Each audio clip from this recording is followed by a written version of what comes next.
सहें जीअं सांधाण धकन मथे धकड़ा वह विञाए पाण ॾे दॿाऊं ॾुंगरें। सुर यमन कल्याण दास्तान टियों बैत नंबर 24 रसालो शावाणी। हाणे अचूं था औखनि अल्फाज़नि ते। सहें माना तोखे सहण घुरिजनि या सहें माना बर्दाश्त करिए, दुख ॾिसें, तकलीफ़ खे मुंहुं ॾिए। सांधाण माना लोह जी दिकी जंहिं ते लोहार ततल लोह रखी मुतरकनि सां कुटींदा आहिनि, मज़बूत लोही अॾी। वह माना वह में इश्क जी तिख, इश्क जो जोश, पंहिंजे जिस्म जी ताक़त, इश्क जी मस्ती। वह विञाए पाण, पाण पंहिंजी ताक़त ख़तमु करे, पंहिंजी ख़ुदी विञाए हस्ती ख़तमु करे। दॿाऊं माना महमूज़ूं, चोकूं, ज़रबूं, शिकस्तूं। ॾुंगरें माना लोह जे मुतरकनि खे। हाणे अचूं था सिटवार सम्झाणी ते। सहें जीअं सांधाण धकन मथे धकड़ा, तोखे सांधाण वांगुरु धक सहण घुरिजनि, तकलीफ़ूं बर्दाश्त करणु घुरिजनि।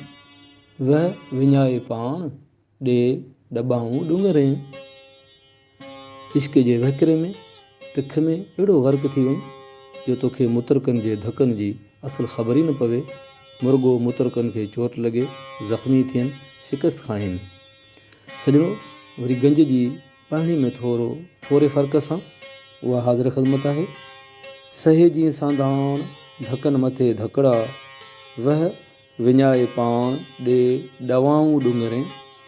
हाणे सहे माना बर्दाश्त करे, दुख ॾिसे, तकलीफ़ ॾिसे, सब्र करे। ऐं ॿियो लफ़्ज़नि में अचे थो ॾुआऊं। ॾुआऊं माना ॾऊं बाहि, उहा बाहि जेका जबल में गाह सुकण खां पोइ लॻंदी आहे ऐं जबल सड़ी वेंदो आहे। ॾुआऊं माना बाहि वारी लूं, लहसूं, ॼरूं, साड़ींदड़ हवाऊं।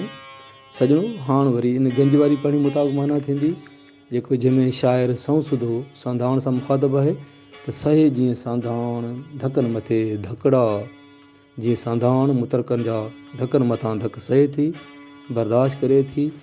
वह विञाए पाण ॾे दॿाऊं ॾुंगरें। पंहिंजो जोश, पंहिंजी मस्ती मारे मुर्गो मुतरकनि खे मार ॾिए थी, सिकत ॾिए थी।